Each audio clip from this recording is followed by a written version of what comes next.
Sin, in your career, you've covered some really tough cases, Victoria Stafford being one of them.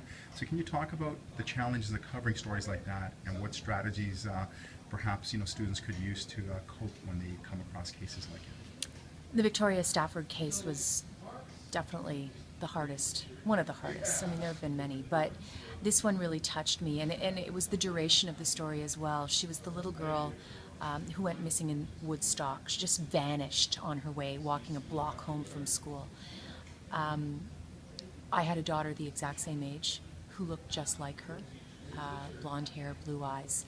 And every single day for 3 months, my cameraman, Pete Dworshak, and I would drive to Woodstock, the hour and a half, 2 hours, and spend the day talking to the families and to police and this desperate search for this little girl who was so beautiful and loved the color purple. It's hard not to feel the family's pain and the community's pain. And she was found dead, and it was really difficult seeing the mother, because the mother was the prime suspect, and they arrested 2 other people. And I remember sitting in her living room, and she just poured her heart out, her grief.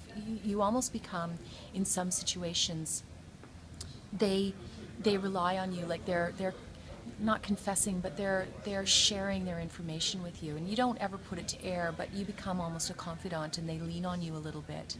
And I think it's really important for a reporter to never take advantage of that, to respect them and always know that this is a story to us.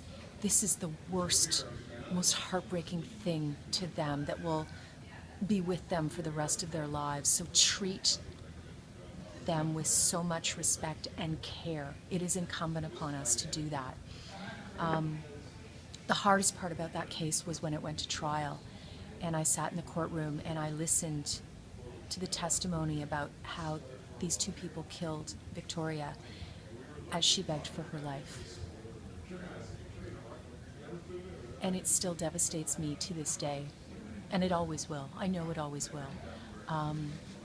I spent a week in London at the trial, and I went home, and my kids weren't home, and I lay down on my couch, curled up in a ball, and I couldn't move for a long time. And you don't get over that. I think the key, though, is to talk to your friends, talk to your family, talk to your colleagues, acknowledge that this was devastating to you, and respect that. If you hide it away and pretend it never happened, I think that that's the worst thing you can do. You have to be open about it and honest, and it's not weakness, it's being human.